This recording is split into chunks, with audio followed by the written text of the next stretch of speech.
Taking a look at a computer today. Go ahead and get on the inside of this guy and see where things are connected and see how things are going here.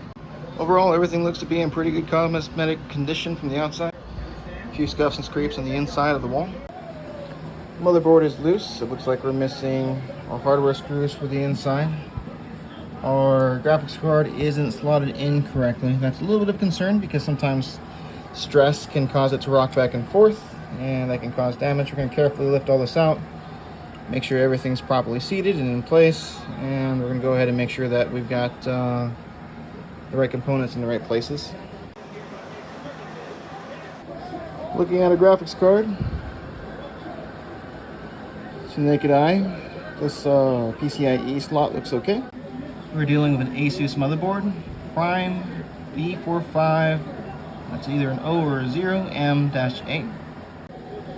RAM chips, looking at the bottom pins for the slots, they look to be okay. Here's the other chip. Okay, looking under our heatsink, we've got a really good thermal spread here. So that's encouraging. We're going to go and take a look at this chip here and see what kind of chip it is though. AMD Ryzen 5 5500 series. Okay, we do see in the specs that it can take a Ryzen 5 5500 Cezanne chip, which should be what you have on the board. Quick search of the RAM, didn't pull up the RAM chip, so I'm going to go through it by hand just to make sure.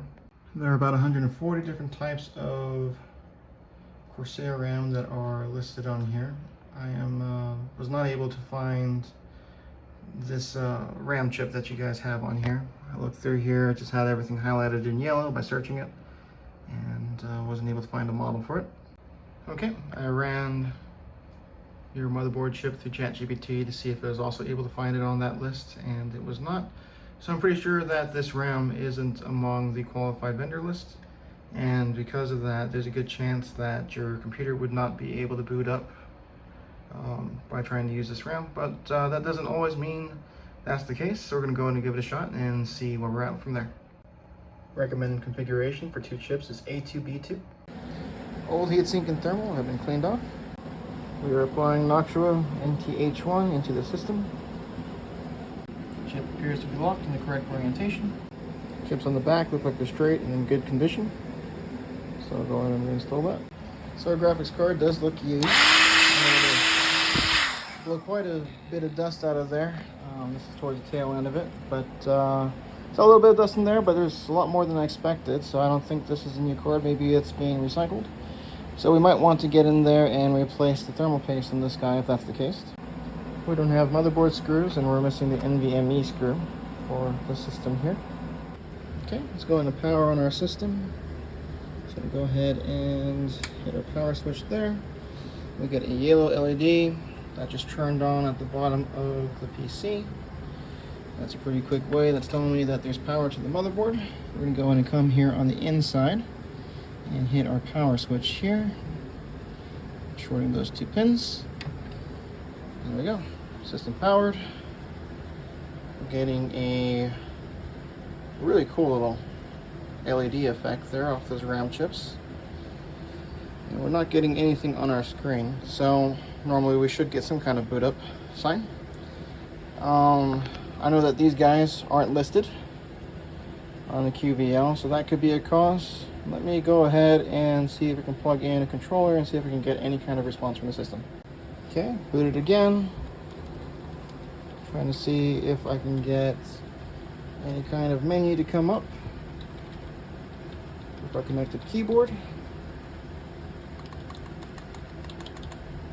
And we're not getting any response whatsoever. I can see the LED that the TV's turned on. We're going to make sure that there's a signal coming out, but I do think that there might be an issue with our RAMs here. Okay, we're expecting all of these port signals to light up white. Give me a second to find my positioning here. Power. There we are. Touch those there. Power's on. Everything's turning on white, and then FCL is lit up green. So this is exactly what I would expect to see. I'll go and see if we can get a signal on this monitor. Well, for the most part, we've got a signal, but we're not booting up would be the issue. Okay, so in case you can't read that, I know there's a little bit of glare. That says no signal. We definitely have a signal. It's just not producing an image. In other words, it's not booting. So the only thing that I saw that is unorthodox that would probably cause this is going to be these guys right here. I didn't take a look at this here to see if that's on the chip list, but it should still boot even without that guy. I could double check that and see that that's also on the list, but for sure I think we need to find a different RAM chip for you.